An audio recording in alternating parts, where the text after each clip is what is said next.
میخواستم شروع کنم از چالش هام بهتون بگم بچه‌ها، اما تازه فهمیدم که خدای من چه تجربه هایی داشتم، هم تجربه های خوب و هم تجربه های بد. راستش تا الان اصلا نفهمیده بودم که این 19 سال چطور گذشت. انگار یه ربات بودم، بدون فکر، بدون احساس، بدون اینکه چیزی رو حس کنه. یه لحظه فکرشو کنید، دیروز شما وقتی بیدار شدید چی کار کردید؟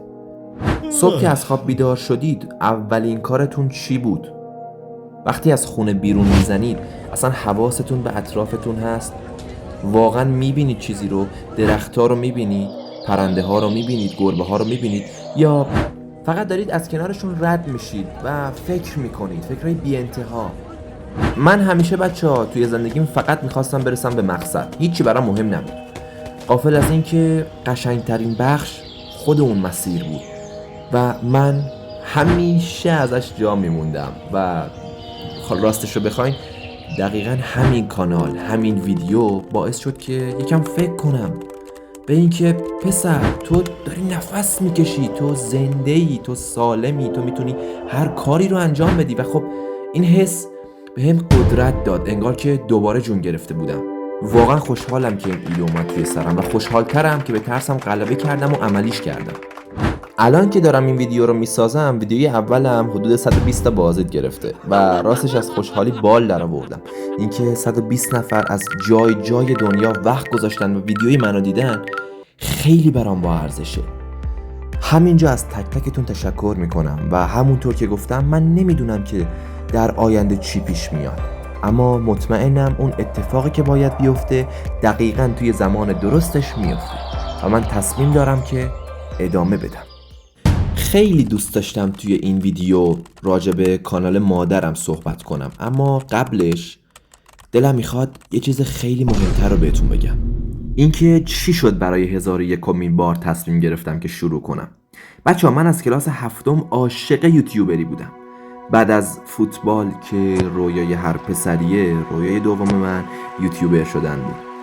یادم میاد اوایل توی آپارات یه کانال کوچیک ساخته بودم و ویدیو میذاشتم از ماینکرافت، GTA و اکثرا گیم بود. کلا بازدید خاصی هم نمیگرفته، ولی من چون خودم به شخص خیلی زیاد علاقه داشتم به کارم و عشق داشتم به اینکه من میخوام یوتیوبر باشم، فقط ویدیو میذاشتم.